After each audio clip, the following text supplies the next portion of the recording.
Okay folks, just a little video just to show you a car horn installed on a 2009 Trice QNT Recumbent Trike. I didn't want to put a standard bike horn because I don't think the bike horns are particularly noticed. I don't think people respect them, so they're not listening for them, they don't really hear them, and they don't take much notice. So what I was after was a car horn, something which actually sounded properly like a car horn, and to be honest with you, the only thing I could think of that sounded like a car horn was a car horn. So that's what we were looking for. Fortunately, on my floor, a couple of years ago, out of one of my Jeeps, I took a horn out and replaced it with another one. The standard stock horn on a Jeep they are loud. So they're loud enough as they are, but I replaced it with something a bit more ridiculous.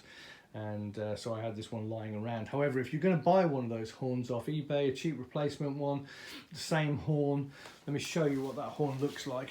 If I can just get underneath the trike, which is where I installed it. Yeah, if you have a look under there, you can probably just about make it out right there. And let me see if I look from the side. I made a little bracket. I had a couple of little clamps off some bike kit that I'd had before. So there's the little horn installed under the seat, so you can't really see it at all. Certainly when you're stood around, you can't see anything. So that's the horn. Very simple system. You need a power source.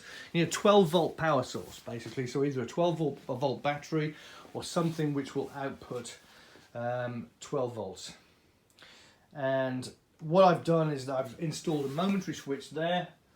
So there's a momentary switch, and we literally from there we've got two cables that come out the back. There we go. So there's your two cables that come out the back. One of those cables has to go directly to the power source, and the other cable goes directly to the horn. And then you've got another cable or wire which will then go directly from the power source to the horn. So the horn's got two connectors. This switch has got two connectors. So from the switch, you take one wire across to the horn, one wire across to the power source. And from the power source, you take a wire directly to the horn. And that will be your setup. It's a fairly simple setup. That's a momentary switch. The momentary switch literally is just one that doesn't stick down. As soon as you release it, it comes back up. So the same kind of, if you've ever had a bicycle horn, electric bicycle horn, it'll be the same switch that's on there. It's effectively like a tethered kill switch on a motorbike. And the only problem you've got then is that you need a 12-volt system power source. And what I found was, the little batteries, they're just too heavy. So you're not going to want to put something basically which weighs 1.2 kilos or more onto your trike. The answer is one of these little things, and one of these is basically a power bank. So it's a power bank, but it's one that's made, this particular one's made by Artec. And Artec, what's this designed for actually, is to use to jumpstart your car. So it's either jumpstart a car or jumpstart your motorcycle, which is actually what I bought it for. But the handy thing is, if you look, it's actually got in there a little USB charging point as well. So as well as having this set up for your horn, you also get the added bonus that you've got a pack in there which will quickly charge your phone, charge your iPad, charge your computer, whatever you need. Start someone's battery if one of your friends' batteries goes flat. But it'll do the lot. But those two connections there and there are the ones which you would use to jumpstart a car, and they output 12 volts. And 12 volts is exactly what you need to operate a car horn. So once you've got those connected, I used standard banana connectors. I then put a lot of heat shrink on each one just to make sure that everything's completely weatherproof, even though the ones that go into the pack don't really need to be weatherproof because they're going to be inside. They actually just slot down, that whole thing just pokes down into there. So it's completely protected anyway, and it's already in another case which I've got for it. But that's basically the way that works, and it weighs nothing. These things are smaller than my hand. They're about the size of, if you remember the original iPods which came out, it's about the same size as one of those original iPods. And Weighs, what does it weigh? Probably 150, 200 grams at most. It weighs, certainly it's less than my mobile phone. I've got an iPhone 8 Plus, which I'm using to video this. This one's heavier than that is. So weighs almost nothing. Pop it straight down here, look, I do, or you can strap it to your back of your seat. Anyway, there's plenty of places to hide one of those, easy. And you can also, when you walk away from the bike or something, or the trike, and you want to take it with you, just to pull these two out there and pop it in your pocket, and you can take it with you, pop it in your bag, whatever you wish to do. So that's your power source all sorted out.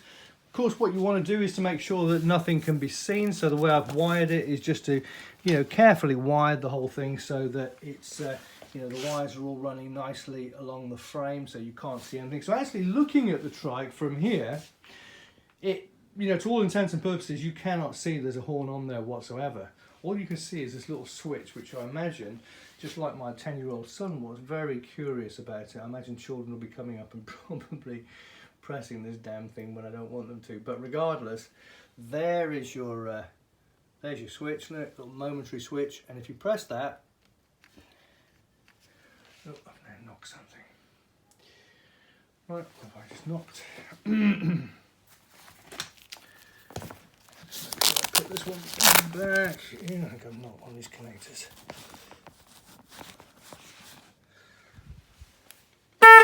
Oh, there we go. So that's the connector. I just knocked it out a little bit when I was fiddling over there. So we'll put that one up. You can hear that is loud. So there you go, car horn installed on a 2009 Trice QNT, and I think that one should have no problems waking anyone up who steps in front of you. But more importantly, I don't think this is going to be used with pedestrians, and quite frankly, I don't use horns almost ever, but this is literally something just if I need to let a car know or a truck know that I am here. I can see they're pulling over on me, and I need to let them know I'm there. That's really what I would use this for. Probably for pedestrians, likelihood is you'll give them a heart attack, or they'll think a car's about to hit them. So yeah, use sparingly. But anyways, there it is. Total cost, if you went for a Chinese copy of that Artec jump charger, which I use as the source, the jump charger itself, £36 I think they are on Amazon. You can get copies of those which are sold on eBay for about £10, and that's probably what I would look at picking up if I was going to do this. Again, I didn't already have the source, which I did in this case. Car horn itself, under there you can pick up a brand new one for £3 or £4 on eBay as well, and the little switch is £1. So you're not talking about a great investment either. £20, probably including the wire and the switch and the bank and everything, will get you that horn fully installed on your bike, and you've got the added bonus then of having a USB output to charge anything else you need. Alright, so there we go. Hope that's maybe helped someone who needed to make a noise on their trike like I do. Alright.